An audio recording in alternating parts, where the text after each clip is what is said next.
Okay, today I'm going to be showing you the top 10 best Transformers that you should get if you're trying to get either back into collecting Transformers or you want to start collecting Transformers or just want to get some Transformers. And so what we're going to start off with is as we go up, the Transformers will get more and more complicated. So right now we're at Core Class, which is the simplest Transformers you can kind of get right now. Now, the core class figures have been really good, but I would suggest either Rat Trap or Bumblebee, as they're the only two figures I have on me. But Soundwave, I've heard, is pretty good. Megatron, Starscream, any of those guys is good. Rat Trap, especially, he has fantastic posability, and well, this color is not his base color. It's a custom paint job, but I would say he's still pretty accurate even without my custom paint job. Bumblebee, on the other hand, he does come in a 2-pack, which is kind of overpriced. So unless you see it on sale, I would not get him. So just get him on sale. Or if you're willing to pay $20 for him and a Spike figure, then go ahead. But he does have weapon storage, if that's a plus for you. He is a good desk toy, which you can just have on the side and just mess around with him. So is Rat Trap. And so those are the two figures I would say start off with, or any of the core class figures, to see if you really want to get into collecting. Now here is where we go into the next size class, which is Deluxe. Now to start off, the simplest Deluxe I would say that is really worth your money is Huffer. Kingdom Huffer. He comes with 2 accessories, which can... You have this really nice gun, which can split into 2 for the vehicle mode. And he has this really nice shield. His vehicle mode is really nice. Like it's very nice and chunky. His transformation is kind of complex, but not too complex. So if you're just getting off of the core class figures, this should be kind of a challenge, but not that much. He's built really solidly. The only complaint I would have is that these wheels, they don't roll, but that's really it. His weapon integration is also really well. So the next figure I would get after Huffer, you want something a little bit more complicated, is Origins Bumblebee. He's a little bit more complicated than Huffer, but not that much. Now, Deluxe class are $20. And so if that's something you want to also take in accountability, core class $10, Deluxe 20, Voyager 30, Leader 50.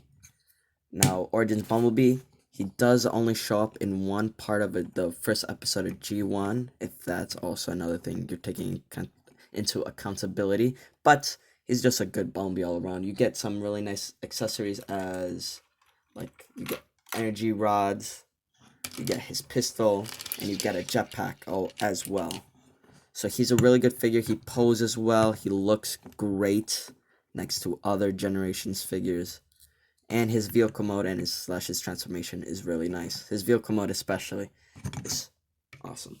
Now, the next figure on the Deluxe is Sideswipe.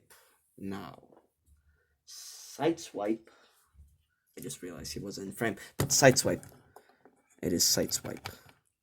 This is Revenge of the Fallen Sideswipe, not Dark of the Moon Sideswipes, and Studio Series. And he is a little bit more complex than the Kingdom and Buzzworthy figures, but he's still... It'll be kind of more complex, but again, not too complex. He comes with really nice paint job as well, just automatically. This really nice silver, and his vehicle mode is licensed, and it looks really nice in both modes. If you're not a fan of the Bayverse movies, he's still a great figure to have. He just looks great. He poses great, especially for his design. Can take off the blades, take off the guns. Either way, he's a great figure all around. Poses great as well. A lot of these figures pose great. Okay, now we're moving into Voyager. So, the first Voyager I would say that you should get is the Amazon exclusive Revenge of the Fallen Megatron. Here, let me alter my camera. He's Amazon exclusive, but he still costs $50 compared to the other Megatrons on there. Or there's a other one, but he isn't as detailed. This guy is based on the scene at the end of Revenge of the Fallen when Optimus Prime blasts his face off with when Optimus Prime was wearing the jetpack. And I would say even just not in that scene, he's great. The paint job is awesome on him. The weathering on his feet is awesome. His thighs as well. His chest, his face. Just look at that face. Just it's a great figure. He poses great.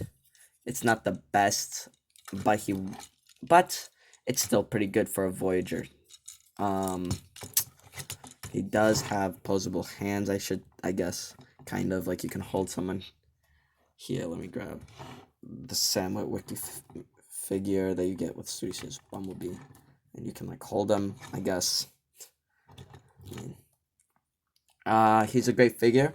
And now, actually, speaking of Revenge of the Fallen, the next Voyager I would get is Optimus Prime. Revenge of the Fallen, Optimus Prime. Any Studio Series Optimus Prime will do. I got this Optimus Prime on Amazon. But you can get the other ones. I did paint his silver a little bit shinier, so it pops more and it looks more accurate because it is a dark gray. But even without that, he's a great figure. He poses great. Comes with 2 energy blades. I just have one attached to him right now. His vehicle mode is great. It's not size accurate if you like compare it to Ironhide and like Ratchet. But just his transformation, it can be a little bit awkward with his chest. But with Megatron and Optimus Prime, I would say that's a good duo, especially if you get the Sideswipe too. You start getting a Michael Bay type Transformer thing going on there. But even not, he's a still great Optimus Prime figure. And yeah, he's not too complex, he's not too hard, just right, which is what I think a Voyager should be. And now the final Voyager, which honestly is a great Voyager. Almost all these Voyagers are from the Studio Series line. Studio Series Bumblebee Starscream. His colors pop.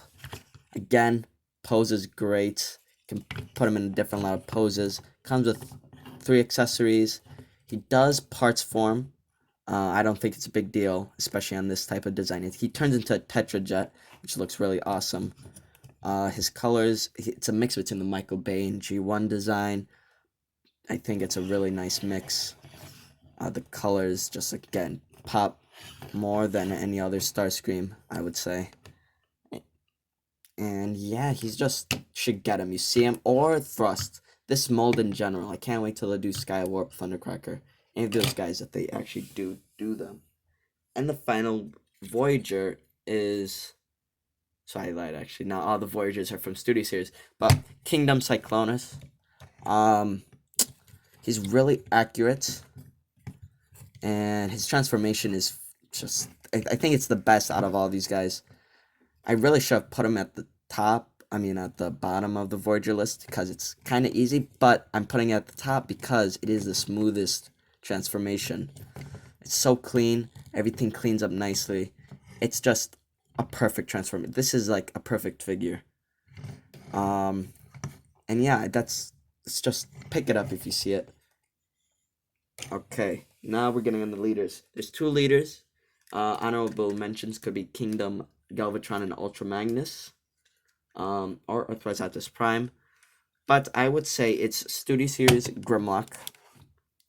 And if you can see that, he's just a beast. The painting is nice, the sculpting. The transformation is easy. Yeah, it makes sense, which is why I think a Grimlock should be. And yeah, that's Grimlock. He comes with the gun. He also comes with Wheelie, which I like to pretend doesn't exist. The next figure, the last one, is Beast Wars Megatron. Now, the reason why I chose Beast Wars Megatron is his transformation is awesome. Or no, it's not as awesome. It's complicated. Like a leader should be, really. He's big, he's fun, he poses well. On my copy, his tolerances are kind of loose, but that's fine. If you like Beast Wars, he's a great figure. But his backpack is kind of messy, but it's a Beast Wars. It's kind of what you expect. Now, if you do have all the other Beast Wars figures, which they did not make on this list, but if you do see them, I would get, including Rhinox, unless you just want really good Beast Wars figures, then don't get Rhinox. But everyone else is good, but they just didn't make the list. But Beast Wars Megatron did, and so did Retro. And yeah, he's just really awesome. The paint is awesome. Everything about him, except for maybe just some of the soft plastic you might not like, but that's really it. That's been my list on all the Transformer figures that I think you should get in 2022. If you're starting to collect, you stop collecting but you want to get back into it, or you just want to get some good Transformers. So these are all the figures that I think you should get. Now, this is just my opinion. Now, like I said, the honorable mentions: Earthrise Optimus Prime, Kingdom Ultra Magnus, Kingdom Galvatron, Studio Series Bumblebee from Revenge of the Fallen, and all the Beast Wars figures, and Studio Series Hot Rod. But I did not include them in this video because I think these guys are just better. Now tell me what you guys think in the comments below, and if you like this video and you want to see more, please subscribe. Thank you.